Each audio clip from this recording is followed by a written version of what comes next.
Assalamualaikum warahmatullahi wabarakatuh. Halo sobat sehat.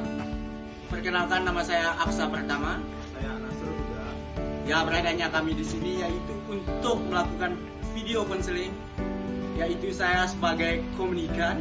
Saya sebagai komunikator. Dan jangan lupa saksikan video kami.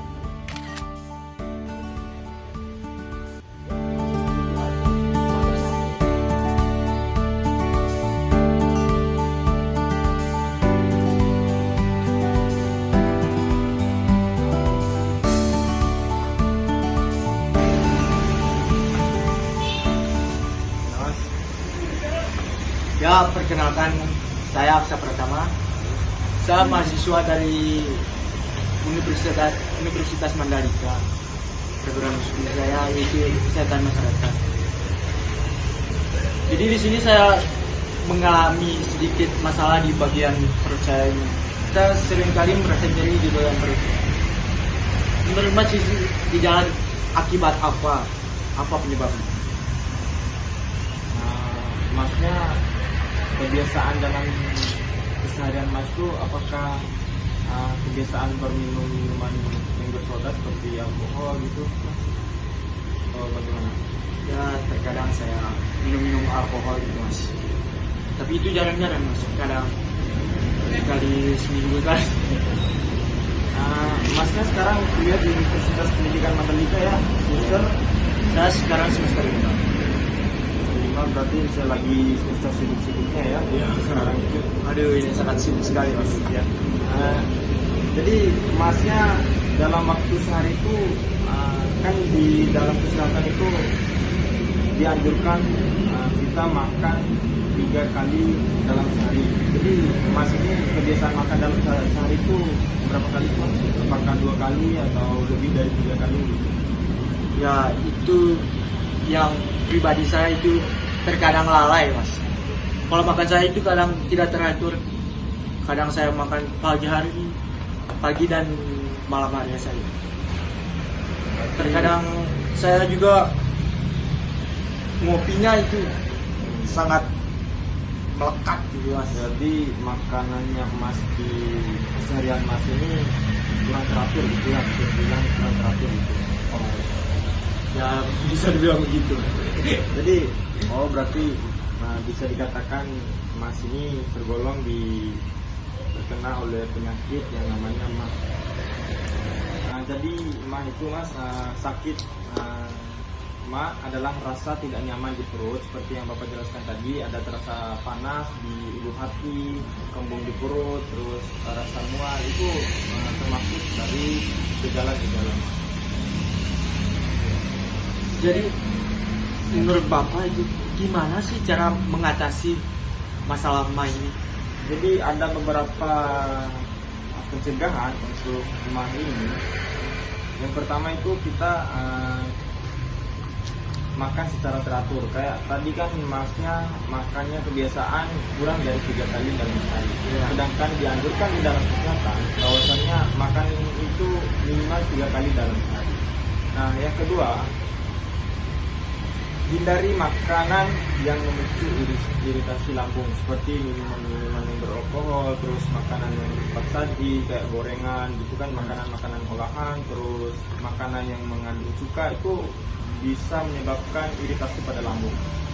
Jadi yang ketiga, hindari merokok dan konsumsi beralkohol. Tadi kan Masnya kebiasaan merokok juga kan di videonya. Terus yang keempat, ada kelola stres dengan baik. Nah, stres ini juga bisa menyebabkan kesehatan terhadap seseorang.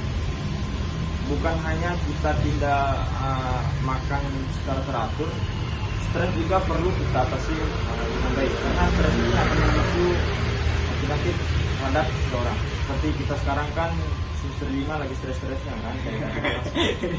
Ya, Jadi yang terakhir itu batasi konsumsi obat berisiko yang mengiritasi lambung kayak ibuprofen. Itu kan biasanya anak-anak zaman sekarang itu minum ibuprofen itu untuk mengatasi nyeri pada tulang punggung. Biasanya itu cewek Mas yang minum itu. Jadi kita harus menghindari yang namanya ibuprofen, obat-obat lain yang mengandung iritasi pada lambung. Jadi gimana sih Mas cara mengatasi atau cara mengobati itu penyakit mah itu yang sudah terkontaminasi kepada kita yang sudah mengalaminya? Nah, misalnya kita udah terkena yang namanya penyakit mah ini Mas, ada dua pengobatan, ada yang namanya pengobatan medis sama ada pengobatan non medis. Pengobatan non medis itu kayak istirahat cukup, kita harus